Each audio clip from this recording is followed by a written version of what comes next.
Go to your event and choose Edit Event and Tickets. Create any ticket types you wish to include in your ticket bundle.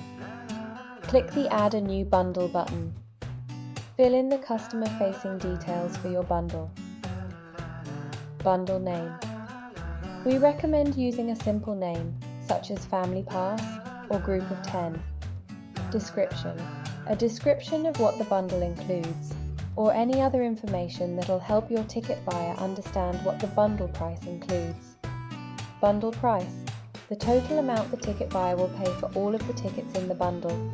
If you want, you can also set a booking fee for your bundle.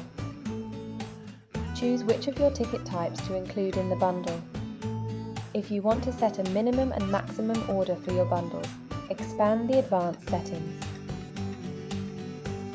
In the advanced settings, you can choose whether you want to issue one ticket for your bundle or all tickets individually.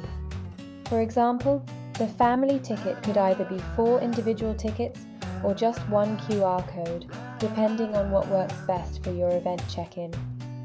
Click the Save Bundle button and you're done. The ticket bundle will show on your event checkout.